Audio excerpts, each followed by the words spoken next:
शिव और माता पार्वती की अमर प्रेम कथा भूमिका। यह कहानी भगवान शिव और माता पार्वती के अनंत प्रेम, त्याग और तपस्या की है।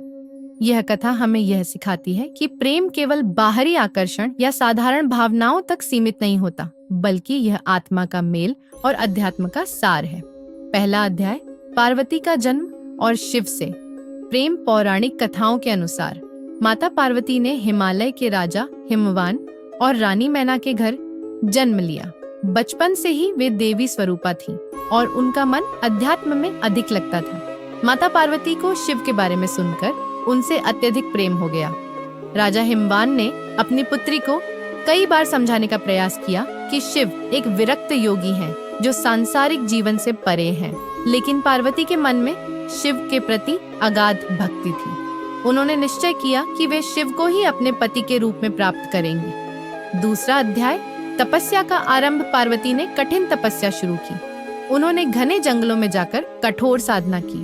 पहले वे फल फूल खाकर जीवित रहीं, फिर केवल सूखी पत्तियां खाईं और अंत में जल और वायु पर ही निर्भर रहने लगी।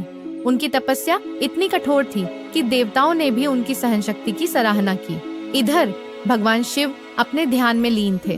वे संसार के मोह माया से दूर कैलाश पर्वत पर वास कर रहे थे। जब शिव को पार्वती की तपस्या के बारे में पता चला तो उन्होंने उनकी परीक्षा लेने का निश्चय किया। तीसरा अध्याय, शिव की परीक्षा। शिव ने एक ब्राह्मण के रूप में पार्वती के सामने प्रकट होकर कहा, हे देवी, तुम एक तपस्वी योगी के लिए इतनी कठिन तपस्या क्यों कर रही हो? शिव तो शमशानवासी हैं। उनके पास ना धन है ना वैभव। वे विवाह के योग्य नहीं हैं। पार्वती ने उत्तर दिया, भगवान शिव केवल तपस्वी नहीं है, वे सृष्टि के पालनहार और संहारक हैं। उनका प्रेम अनंत है और मैं उनकी अर्धांगिनी बनने के लिए ही जन्मी हूँ। शिव उनकी भक्ति और दृढ़ संकल्प से प्रसन्न हुए और अपने वास्तविक स्वरूप में प्रकट होकर वरदान दिया कि वे उन्हें पत्नी रूप में स्वीकार करेंगे। चौथा अध्याय, विवाह का आयोजन। भगवान शिव और माता पार्वती के विवाह का आयोजन देवताओं, ऋषियों और गंधर्वों ने मिलकर किया। यह विवाह अत्यंत भव्य था। भगवान शिव अपनी बारात लेकर आए, जिसमें भूत, प्रेत, योगी और अघोरी शामिल थे। यह बारात देखकर पार्वती की माता और अन्य परिजन भयभीत हो गए, लेकिन पार्वती ने सभी को शांत किया और कहा कि यह शिव की महिमा का प्रतीक है। शिव और पार्वती का विवाह सृष्टि के सबसे पवित्र बंधनों में से एक माना गया। उनके मिलन ने यह संदेश दिया कि प्रेम त्याग, तपस्या और भक्ति का परिणाम है। पांचवां अध्याय, गृहस्थ जीवन और पुत्रों का जन्म। विवाह के बाद शिव और पार्वती ने कैलाश पर्वत को अपना निवास बनाया।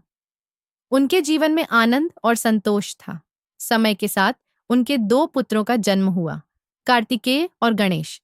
कार्तिकेय को देवताओं के सेनापति के रूप में प्रतिष्ठा मिली, जबकि गणेश को विघ्नहर्ता और बुद्धि के देवता के रूप में पूजा जाने लगा। एक बार शिव और पार्वती के बीच खेल खेल में एक विवाद हुआ, जिसने गणेश जी के जन्म की पौराणिक कथा को जन्म दिया। यह घटना माता पिता के प्रेम और करुणा का प्रतीक बनी। छठा अध्याय, शक्ति और शिव का रहस्य। पार्वती और शिव का संबंध केवल एक पति पत्नी का नहीं था, बल्कि यह आद्य शक्ति और शिव के मिलन का प्रतीक था। पार्वती ने कई रूपों में प्रकट होकर संसार की रक्षा की, जिनमें दुर्गा, काली और अन्नपूर्णा जैसे रूप शामिल हैं। शिव और पार्वती का प्रेम यह दर्शाता है कि शक्ति, स्त्री और शिव, पुरुष, एक दूसरे के बिना अधूरे हैं। वे सृष्टि का संतुलन बनाए रखते हैं। समाप्ति। भगवान शिव और माता पार्वती की यह कथा प्रेम, तपस्या और आत्मसमर्पण का सबसे बड़ा उदाहरण है। यह कहानी हमें यह सिखाती है कि सच्चा प्रेम किसी भी बाधा को पार कर सकता है और आत्मा के मेल से जन्म लेता है।